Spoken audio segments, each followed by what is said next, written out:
ನಮಸ್ಕಾರ ವೀಕ್ಷಕರಿಗೆ, ND plus ವಾರ್ತೆಗೆ ಸ್ವಾಗತ. ಉತ್ತರ ಕನ್ನಡ ಜಿಲ್ಲೆಗೆ ಯುಟಿ ಖಾದರ್ ಉಸ್ತುವಾರಿ. ಮುಂಗಾರು ವಿಕೋಪ ನಿರ್ವಹಣೆಗೆ ರಾಜ್ಯ ಸರ್ಕಾರದ ಮಹತ್ವದ ಕ್ರಮ.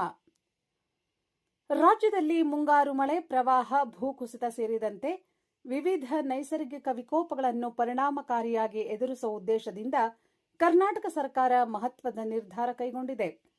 ಜಿಲ್ಲಾ ಮಟ್ಟದಲ್ಲಿ ತ್ವರಿತ ಪರಿಹಾರ ಕಾರ್ಯಾಚರಣೆ, ಸಮನ್ವಯ ಹಾಗೂ ಸಮರ್ಥ ಮೇಲ್ವಿಚಾರಣೆಯನ್ನು ಖಚಿತಪಡಿಸಿಕೊಳ್ಳಲು ವಿವಿಧ ಜಿಲ್ಲೆಗಳಿಗೆ ಸಚಿವರು ಮತ್ತು ಹಿರಿಯ ನಾಯಕರನ್ನು ಉಸ್ತುವಾರಿಗಳಾಗಿ ನೇಮಿಸಿ ಅಧಿಕೃತ ಆದೇಶ ಹೊರಡಿಸಲಾಗಿದೆ.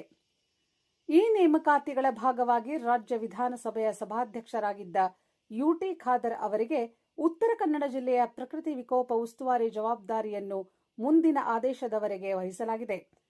ರಾಜ್ಯದಲ್ಲೇ ಅತಿ ಹೆಚ್ಚು ಮಳೆ ಹಾಗೂ ಪ್ರಕೃತಿ ವಿಕೋಪಗಳಿಗೆ ಒಳಗಾಗುವ ಸೂಕ್ಷ್ಮ ಜಿಲ್ಲೆಗಳಲ್ಲಿ ಒಂದಾದ ಉತ್ತರ ಕನ್ನಡ ಜಿಲ್ಲೆಯ ನಿರ್ವಹಣೆಯಲ್ಲಿ ಅವರು ಪ್ರಮುಖ ಪಾತ್ರ ವಹಿಸಲಿದ್ದಾರೆ. ಇದರೊಂದಿಗೆ ಕರಾವಳಿ ಹಾಗೂ ಮಲೆನಾಡು ಭಾಗದ ಪ್ರಮುಖ ಜಿಲ್ಲೆಗಳಾದ ಉಡುಪಿ, ಕೊಡಗು ಮತ್ತು ದಕ್ಷಿಣ ಕನ್ನಡ ಜಿಲ್ಲೆಗಳ ಮೇಲ್ವಿಚಾರಣೆಯ ಹೆಚ್ಚುವರಿ ಹೊಣೆಗಾರಿಕೆಯನ್ನು ಅವರಿಗೆ ನೀಡಲಾಗಿದೆ.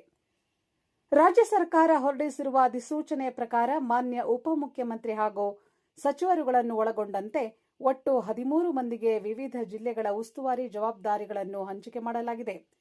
ಈ ವ್ಯವಸ್ಥೆ ತಕ್ಷಣದಿಂದಲೇ ಜಾರಿಗೆ ಬಂದಿದ್ದು, ಯಾವುದೇ ತುರ್ತು ಪರಿಸ್ಥಿತಿ ಎದುರಾದಾಗ ಜಿಲ್ಲಾ ಮಟ್ಟದಲ್ಲೇ ತ್ವರಿತ ನಿರ್ಧಾರ ಕೈಗೊಳ್ಳಲು ಮತ್ತು ಪರಿಹಾರ ಕಾರ್ಯಗಳನ್ನು ವೇಗಗೊಳಿಸಲು ಸಹಕಾರಿಯಾಗಲಿದೆ.